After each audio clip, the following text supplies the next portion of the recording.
Hello, and welcome to Historical Humans Reads, where we take primary sources and bring them to your screen. I'm Colum Coleman, and today we are reading from Frankenstein, or The Modern Prometheus by Mary Shelley. Published on New Year's Day 1818, Frankenstein tells the story of an aspiring young scientist known as Victor Frankenstein, as he endeavors to create new life using body parts taken from the deceased, only to later seek to destroy it. This cruel tale of hubris, ego, and single-mindedness received its modern aesthetic when Frankenstein joined the ranks of the classic Universal monsters in the 1931 film of the same name. Today, we'll be reading from chapter 11 of Frankenstein, where the monster speaks on its existence. With that, let's begin. It is with considerable difficulty that I remember the original era of my being. All the events of that period appear confused and indistinct. A strange multiplicity of sensations seized me, and I saw, felt, heard, and smelt all at the same time. And it was, indeed, a long time before I learned to distinguish between the operations of my various senses. By degrees, I remember, a stronger light pressed upon my nerves, so that I was obliged to shut my eyes. Darkness then came over me and troubled me. But hardly had I felt this when, by opening my eyes, as I now suppose, the light poured in upon me again. I walked and, I believe, descended, but I presently found a great alteration in my senses. Before, dark and opaque bodies had surrounded me, impervious to my touch or sight. But I now found that I could wander on at liberty with no obstacles which I could not either surmount or avoid. The light became more and more oppressive to me, and the heart wearying me as I walked. I sought a place where I could receive shade. This was the forest near Ingolstadt, and here I lay by the side of a brook, resting from my fatigue until I felt tormented by hunger and by thirst. This roused me from my nearly dormant state, and I ate some berries which I found hanging on the trees or lying on the ground. I slaked my thirst at the brook, and then, lying down, was overcome by sleep. It was dark when I awoke. I felt cold also, and half frightened, as it were, instinctively, finding myself so desolate.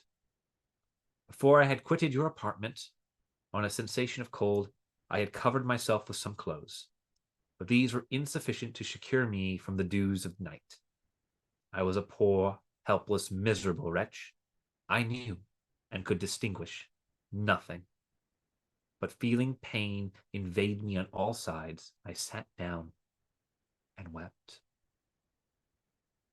Soon a gentle light stole over the heavens and gave me a sensation of pleasure. I started up and beheld a radiant form rise from among the trees, the moon. I gazed with a kind of wonder. It moved slowly, but enlightened my path, and again I went out in search of berries. I was still cold when, under one of the trees, I found a huge cloak, with which I covered myself, and sat down upon the ground. No distinct ideas occupied my mind. All was confused. I felt light and hunger and thirst and darkness. Innumerable sounds rang in my ears, and on all sides various scents saluted me. The only object that I could distinguish was the bright moon, and I fixed my eyes on that with pleasure. Several changes of day and night passed, and the orb of night had greatly lessened, when I began to distinguish my sensations from each other. I gradually saw plainly the clear stream that supplied me with drink, and the trees that shaded me with their foliage. I was delighted when I first discovered that a pleasant sound, which often saluted my ears, proceeded from the throats of the little winged animals who had often intercepted the light from my eyes. I began also to observe, with greater accuracy, the forms that surrounded me, and to perceive the boundaries of the radiant roof of light which canopied me. Sometimes I tried to imitate the pleasant songs of the birds, but was unable.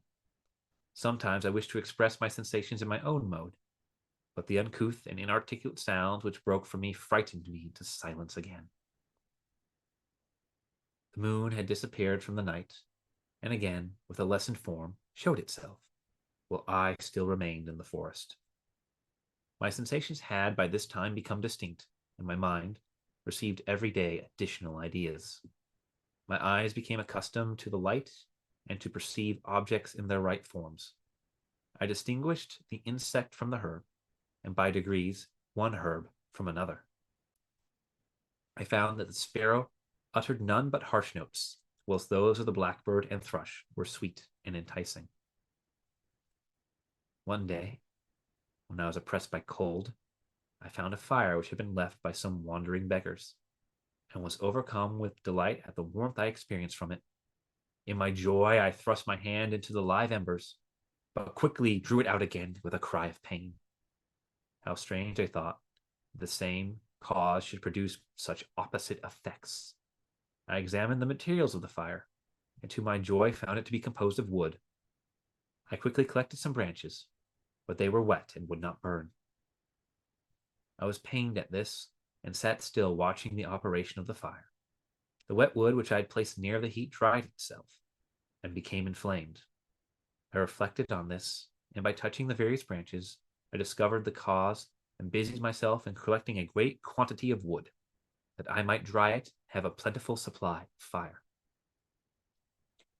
When night came on and brought sleep with it, I was in the greatest fear lest my fire should be extinguished. I covered it carefully with dry wood and leaves, and placed wet branches upon it, and then, spreading my cloak, I lay on the ground and sank into sleep. It was morning when I awoke, and my first care was to visit the fire. I uncovered it, and a gentle breeze quickly fanned it into a flame. I observed this also, and contrived a fan of branches, which roused the embers when they were nearly extinguished. When night came again, I found with pleasure that the fire gave light as well as heat, and that the discovery of this element was useful to me in my food. For I found some of the offals that the travelers had left had been roasted, and they tasted much more savory than the berries I gathered from the trees. I tried, therefore, to dress my food in the same manner, placing it upon live embers. I found that the berries were spoiled by this operation, and the nuts and the roots much improved. Food, however, became scarce. I often spent the whole day searching in vain for a few acorns to assuage the pains of hunger.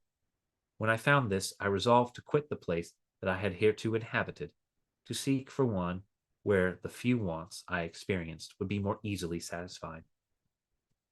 In this emigration, I exceedingly lamented the loss of the fire, which I had attained through accident and knew not how to reproduce. I gave several hours to the serious consideration of this difficulty, but was obliged to relinquish all attempt to supply it, and wrapping myself up in my cloak, I struck across the wood towards the setting sun. I passed 3 days in these rambles, and at length discovered the open country. A great fall of snow had taken place the night before, and the fields were of one uniform white. The appearance was disconsolate, and I found my feet chilled by the cold, damp substance that covered the ground. It was about 7 in the morning, and I longed to obtain food and shelter. At length I perceived a small hut on the rising ground, which had doubtless been built for the convenience of some shepherd. This was a new sight to me, and I examined the structure with great curiosity. Finding the door open, I entered. An old man sat in it, near a fire, over which he was preparing his breakfast. He turned on hearing a noise, and perceiving me, shrieked loudly, and quitting the hut, ran across the fields with a speed of which his debilitated form hardly appeared capable. His appearance, different from any that I had ever seen before, and his flight somewhat surprised me. But I was enchanted by the appearance of the hut.